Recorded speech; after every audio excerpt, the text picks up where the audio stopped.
Welcome to the Pricewise Insulation Tutorials. One of the best ways to keep your house warm and cozy is by insulating your underfloor. Today I'm going to show you some tips and tricks that the professionals use to make your job as easy as possible. Did you know that 20% of your energy is lost through the floor? Installing underfloor insulation will not only help you save on your energy bills, but also helps keep the floor warm and stop drafts. For this job today, we've chosen to use Earthwool Floor Shield insulation. This product is made from 80% recycled glass, is low itch and easy to cut. The tools we'll be using for today is some strapping, utility knife, a hand tacker, staples and a battery powered light. Before we begin, let's talk safety. To start off with, you're going to want to make sure that the power is turned off and that if you have some old wiring, that you have that checked over by an electrician. I've also got with me some gloves and safety glasses to avoid hazards like nails, splinters and other sharp objects under the floor. And I've also got a dust mask as it can get pretty dusty under there. Okay, so now we're under the floor.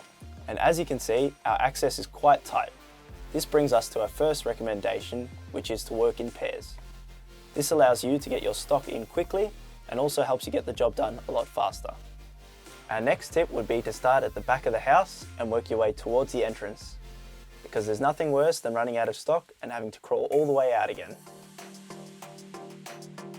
Another thing we do is lay down a tarp or use the insulation packaging.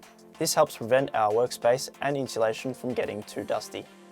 When opening the packaging, you want to make sure that the bats are vertical. This prevents them from getting stuck between the ground and the underside of the floor.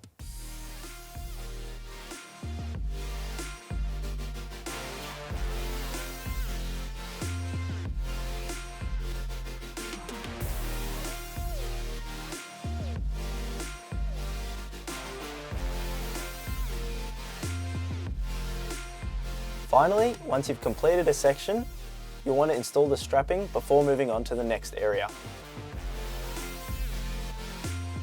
We're all done here. I hope you found this video helpful, and if you'd like more information, then you can visit our website.